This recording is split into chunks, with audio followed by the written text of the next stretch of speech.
Hello friends, Assalamu alaikum. Welcome back to my YouTube channel. ഇന്ന് ഞാൻ വന്നിരിക്കുന്നത് cooking video ആയിട്ടല്ല. തംബ്നെയിൽ കണ്ടപ്പോൾ തന്നെ നിങ്ങൾക്ക് മനസ്സിലായിട്ടുണ്ടാവും. ഇന്നൊരു കുഞ്ഞു കിച്ചൺ ടിപ്പുമായിട്ടാണ് വന്നിരിക്കുന്നത്. എല്ലാവർക്കും യൂസ്ഫുൾ ആയിട്ടുള്ളൊരു കുഞ്ഞു കിച്ചൺ ടിപ്പാണ്. ഗ്യാസ് സ്റ്റൗവിൻ്റെ ബർണർ എങ്ങനെ ക്ലീൻ ചെയ്തെടുക്കാമെന്നാണ് ഇന്നത്തെ വീഡിയോയിൽ ഞാൻ കാണിക്കുന്നത്. നമ്മളെല്ലാവരും കിച്ചണിൽ ഗ്യാസ് സ്റ്റവ് യൂസ് ചെയ്യുന്നവരാണ്. അപ്പോൾ ബർണർ എന്നും കരി പിടിച്ചിട്ട് ഒരു കറുത്ത നിലയിലായിരിക്കും ഉണ്ടാവുക. അപ്പോൾ അതെങ്ങനെ എളുപ്പത്തിൽ നമുക്ക് ക്ലീൻ ചെയ്തെടുക്കാമെന്നാണ് ഇന്നത്തെ വീഡിയോ. അപ്പോൾ വീഡിയോ എല്ലാവരും ഫുള്ളായിട്ടൊന്ന് കണ്ടു നോക്കുക. നമുക്ക് പെട്ടെന്ന് തന്നെ വീഡിയോയിലേക്ക് പോകാം. ഇതാണ് എൻ്റെ ഗ്യാസ് സ്റ്റൗവിൻ്റെ ബർണർ. 3 ബർണറുണ്ട്. അപ്പോൾ നന്നായിട്ട് കരി പിടിച്ചിട്ടുണ്ട്. ഇതെങ്ങനെ നമുക്ക് ക്ലീൻ ചെയ്തെടുക്കാമെന്ന് നോക്കാം. ആദ്യമായിട്ട് ഒരു ബൗൾ എടുത്ത് വെച്ചിട്ടുണ്ട്. ഈ ബൗളിലോട്ട് ഇളം ചൂടുള്ള 1/2 കപ്പ് വെള്ളം ഒഴിച്ചു കൊടുക്കാം. ചെറിയ ചൂട് മാത്രം മതി. ഇനി ഈ വെള്ളത്തിലോട്ട് ഒരു 3-4 ടേബിൾ സ്പൂൺ വിനാഗിരി ഒഴിച്ചു കൊടുക്കാം. നമ്മൾ സാധാരണ യൂസ് ചെയ്യുന്ന സുർക്കയുണ്ടല്ലോ, അതാണ് ഒഴിച്ചു കൊടുക്കേണ്ടത്. ശേഷം ഇതിലോട്ട് എടുത്തു വെച്ചിരിക്കുന്ന ബർണർ 3 ഇട്ട് കൊടുക്കാം. ഇനി നമുക്ക് വേണ്ടത് ബേക്കിംഗ് സോഡയാണ്, അതായത് സോഡിയം ബൈകാർബണേറ്റ്. നമ്മൾ എടുക്കുന്ന അപ്പക്കാരുണ്ടല്ലോ, അതാണ് വേണ്ടത്. ഒരു 2 ടേബിൾ സ്പൂൺ വരെ ഈ ബേക്കിംഗ് സോഡ ഇതിലോട്ട് ഇട്ട് കൊടുക്കുക.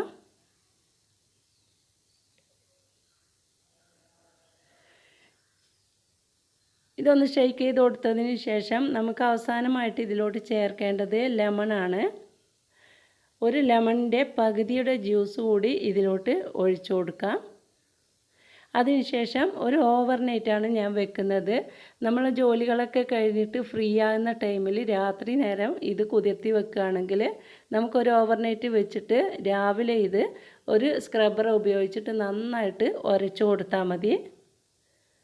സ്ക്രബ്ബർ ഉപയോഗിക്കുമ്പോൾ അതിൽ അല്പം ലിക്വിഡ് കൂടി ഒഴിച്ചിട്ട് ജസ്റ്റ് ഒന്ന് ഉരച്ചു കൊടുത്താൽ മതി. അധികം നമ്മൾ ശക്തി ഉപയോഗിച്ചിട്ട് ഉരച്ചു കൊടുക്കേണ്ട ആവശ്യമൊന്നുമില്ല. ഇല്ലെങ്കിൽ ഒരു പഴയ ടൂത്ത് ബ്രഷ് ഉണ്ടെങ്കിൽ അത് വെച്ചിട്ട് ഒന്ന് ഉരച്ചു കൊടുക്കുക. അപ്പോൾ നന്നായിട്ട് കരിയൊക്കെ പോയിട്ട് നല്ല ക്ലീനായിട്ട് കിട്ടും.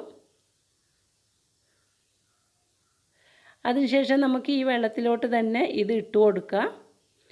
എല്ലാ ബർണറും ഇതുപോലെ ഒന്ന് ഉരച്ച് കഴുകിയതിന് ശേഷം നമുക്ക് നല്ല വെള്ളത്തിൽ ഒന്ന് ക്ലീൻ ചെയ്തെടുക്കാം. അപ്പോഴേക്കും നമ്മളെ ബർണർ നന്നായിട്ട് ക്ലീനായി വന്നിട്ടുണ്ടാവും. അപ്പോൾ ഈ ടിപ്പ് അറിയാത്തവരുണ്ടെങ്കിൽ ഇനി നിങ്ങളും ഇതുപോലെ ട്രൈ ചെയ്ത് നോക്കുക. എന്ന് ചെയ്യേണ്ട ആവശ്യമൊന്നുമില്ല. ഒരു 2-3 മാസം കഴിയുമ്പോൾ മാത്രം ഇതുപോലെ ചെയ്ത് കൊടുത്താൽ മതി. കണ്ടല്ലോ, ക്ലീൻ ചെയ്യുന്നതിന് മുമ്പും ശേഷവും ഉള്ള പിക്കാണ് നിങ്ങളിപ്പോൾ കണ്ടുകൊണ്ടിരിക്കുന്നത്. അപ്പോൾ ഇതെൻ്റെ പഴയ സ്റ്റൗ ആയതുകൊണ്ടാണ് ഇത്രയും ക്ലീനായത്. നിങ്ങൾ നല്ല സ്റ്റൗ ആണെങ്കിൽ, പുതിയ സ്റ്റൗ ആണെങ്കിൽ പെട്ടെന്ന് തന്നെ പുതുപുത്തനാക്കി എടുക്കാൻ പറ്റും. അപ്പോൾ എല്ലാവരും ഈ ടിപ്പൊന്ന് ചെയ്ത് നോക്കുക. എൻ്റെ ഇന്നത്തെ ഈ കുഞ്ഞു വീഡിയോ നിങ്ങൾക്ക് യൂസ്ഫുൾ ആണെന്ന് തോന്നുകയാണെങ്കിൽ തീർച്ചയായിട്ടും കൂട്ടുകാർക്കും ഫാമിലി ഗ്രൂപ്പിലേക്കും ഷെയർ ചെയ്ത് കൊടുക്കണം. ചാനൽ ആദ്യമായിട്ട് കാണുന്നവരാണെങ്കിൽ സബ്സ്ക്രൈബ് ചെയ്യുക. അതുപോലെ ലൈക്ക് ചെയ്യുക, നിങ്ങളുടെ അഭിപ്രായം അറിയിക്കുക.